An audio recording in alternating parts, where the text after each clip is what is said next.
الحمدللہ رب العالمین والصلاة والسلام علی سید الانبیاء والمرسلین اما بعد فاعوذ باللہ من الشیطان الرجیم بسم اللہ الرحمن الرحیم اہدنا الصراط المستقیم صدق اللہ مولانا العظیم۔ روحانی پاورفل وظائف میں سے آج ایک اہم سبق دوستوں کی نظر ہے۔ یہ سبق 12 ربیع الاول کے مہینے کے آخری دن سے پہلے 2 دن یعنی کہ 29 کی رات یہ عمل کرنا ہے۔ 12 ربیع الاول چاند کی 29 تاریخ کو یہ عمل کرنا ہے۔ بڑا ہی پاورفل وظیفہ ہے اور بڑا ہی اہم، چونکہ مجھے ایک دوست نے کال کی ہے کہ جناب علی سب لوگ بتا رہے ہیں وظائف، کوئی 12 ربیع الاول کا بتا رہا ہے، کوئی 10 ربیع الاول کا بتا رہا ہے، کوئی 20 ربیع الاول کا بتا رہا ہے۔ تو دوستو بات یہ ہے، سنیں، ویسے تو ہر دن ہی بڑا بابرکت ہے ربیع الاول شریف کا، لیکن وظائف کے لحاظ سے کچھ دن ایسے ہیں کہ مثال کے طور پر 1 ربیع الاول، 12 ربیع الاول، 8 ربیع الاول اور جناب علی 14 ربیع الاول یہ دن، اور پھر ہے 29 ربیع الاول یعنی 29 کی رات۔ ان کے درمیان میں جو وظائف ہے نا، جو کوئی کہتا ہے کہ جناب علی فلاں ربیع الاول کو وظیفہ یہ کریں، فلاں ربیع الاول کو وظیفہ یہ کریں، فلاں ربیع الاول کو وظیفہ یہ کریں، یہ ہماری نظروں سے نہیں گزرے، یاد رکھیے گا۔ لیکن جو عام ہے، جس دن کا وظیفہ ہے اس دن کے بارے میں بتا رہا ہوں، الحمدللہ وہ مجرب بھی ہے اور بزرگوں کا آزمایا ہوا وظیفہ بھی ہے۔ 29 ربیع الاول کو یہ وظیفہ یعنی شادی میں کسی قسم کی بندش ہے، شادی میں رکاوٹ ہے، آپ اس کے لیے بھی کر سکتے ہیں، نکاح میں بندش ہے آپ اس کے لیے بھی کر سکتے ہیں، رخصتی میں بندش ہے آپ اس کے لیے بھی کر سکتے ہیں، یعنی کہ کوئی دنیاوی کام میں بندش ہے آپ اس کے بھی کر سکتے ہیں، یا کاروبار میں بندش ہے، یا کاروبار چلتا نہیں ہے، یا جی نہیں کرتا کاروبار کے لیے، یعنی کہ ہر قسم کوئی بھی مشکل ہو، ہر اس مشکل کے لیے یہ وظیفہ ہے۔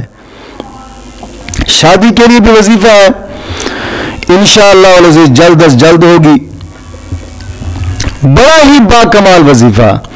لیکن خصوصی طور پہ یہ 29 ربیع الاول کا جو وظیفہ ہوتا ہے یہ وظیفہ ہے شادی کے لیے خصوصاً، لیکن بزرگ فرماتے ہیں اگر ہر حاجت کے لیے آپ کریں، یعنی کہ کسی قسم کی مشکل ہے آپ اس مشکل ہی کرنا چاہیں اس وظیفے کو تو بے شک کر سکتے ہیں، لیکن یہ وظیفہ ہے خصوصاً شادی کے لیے، یعنی یا جلدی شادی ہو جائے، یا شادی میں کسی قسم کی رکاوٹ ہے، یا شادی میں بندش ہے، یا کسی قسم کا کوئی پرابلم ہے، یا شادی تو ہو چکی ہے لیکن میاں بیوی میں کوئی مشکل آتی ہے، اس کے لیے بھی کر سکتے ہیں، یا میاں کے دل میں محبت نہیں ہے بیوی کی، اس کے لیے بھی کر سکتے ہیں، یا بیوی کے دل میں جناب علی میاں کے لیے محبت نہیں ہے، اس کے لیے بھی کر سکتے ہیں، رشتہ نہیں ہوتا یا ہوتا ہے تو ٹوٹ جاتا ہے، اس کے لیے بھی کر سکتے ہیں، لیکن خصوصاً شادی کے لیے ہے۔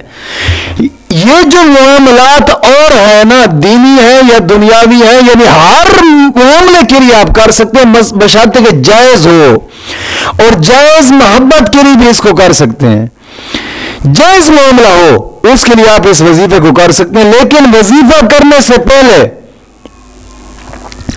نماز کی پابندی لازمی ہے، ہر نماز کے بعد 11 مرتبہ کلمہ طیبہ اور 11 مرتبہ درود پاک یہ بھی ضروری ہے۔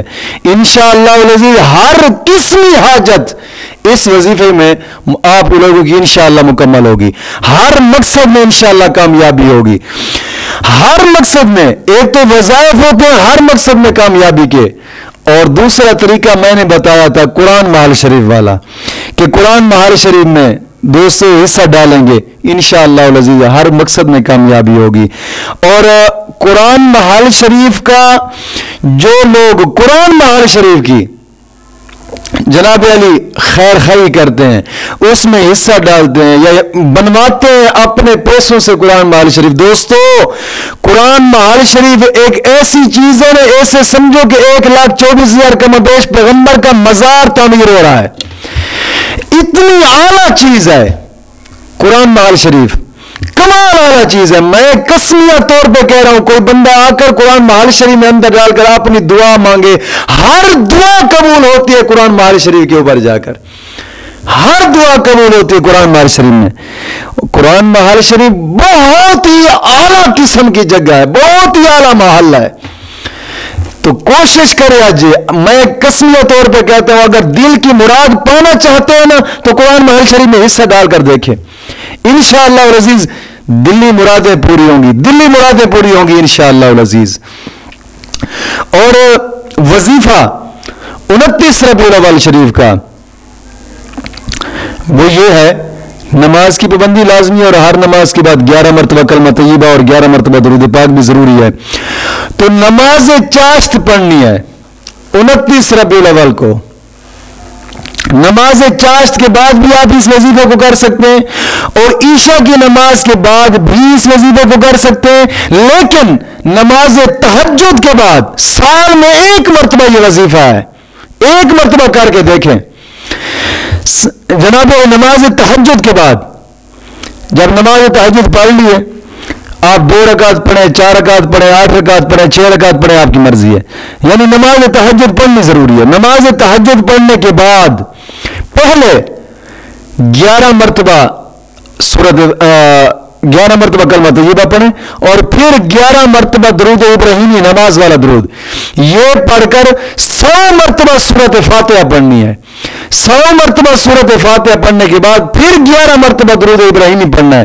11 مرتبہ درود ابراہیمی پڑھنے کے بعد رب کی بارگاہ میں جو بھی دعا مانگے گڑ گڑا کر مانگ لیں. اس وقت آپ کے دل میں بس اتنا ہو کہ میں اپنے رب کی بارگاہ میں جھکا بیٹھا ہوں یا جھکی بیٹھی ہوں.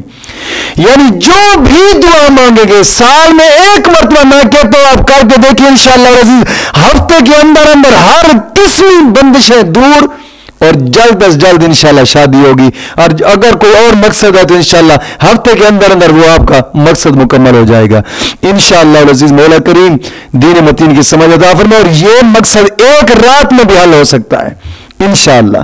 مولا کریم دین متین کی سمجھ عطا فرمائے.